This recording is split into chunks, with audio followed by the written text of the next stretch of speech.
Manenjata tije mar doho Atieno Amadi ochikore kendo to dhoge ni okiare gi weche mibadhi mag mula mabandia manomiyo doho dino omenda makore lach e bengi mage.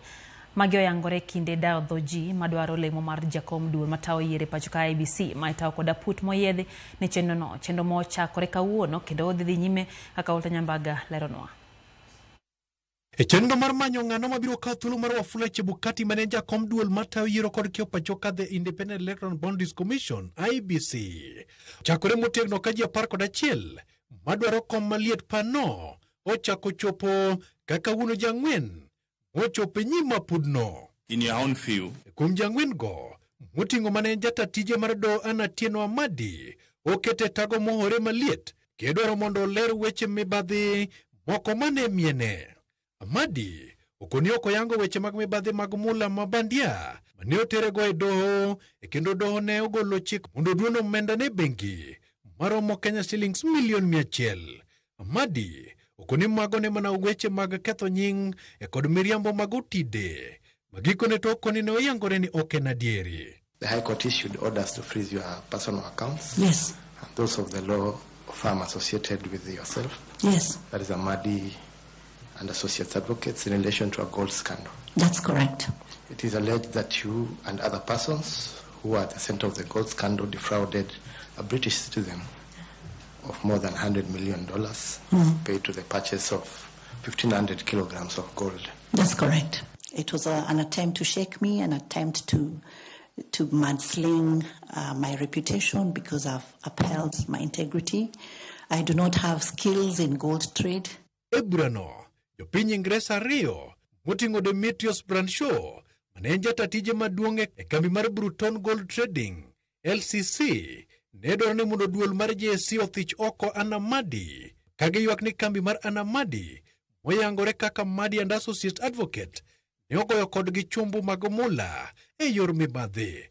Gino ma Amadi wacho ni owinjo mana ka gweno mawinjo aora ni mar ne osewuok e kambino e higa mar 2014. There was actually no reason for me to be in that case and named as the first respondent because the firm that is involved, I resigned from it in 2014.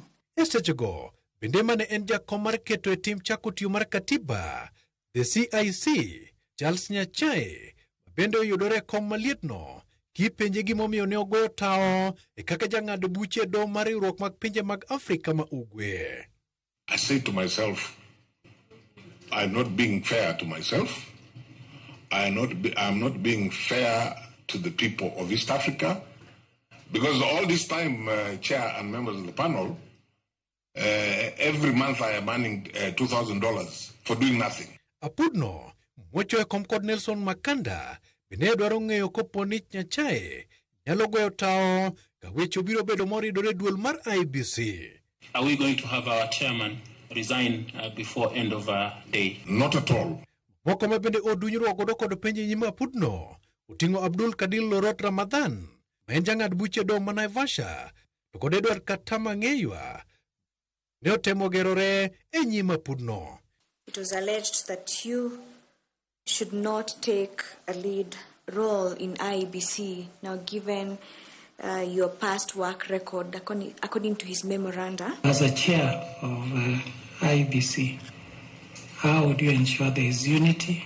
Chieng' tich ariyo, Apudno ne dayo dho Erastus Edhekon, Francis Kisinga, Jacob Ngele Muvengei, gi Joyce Brenda, Masinde Mdivo.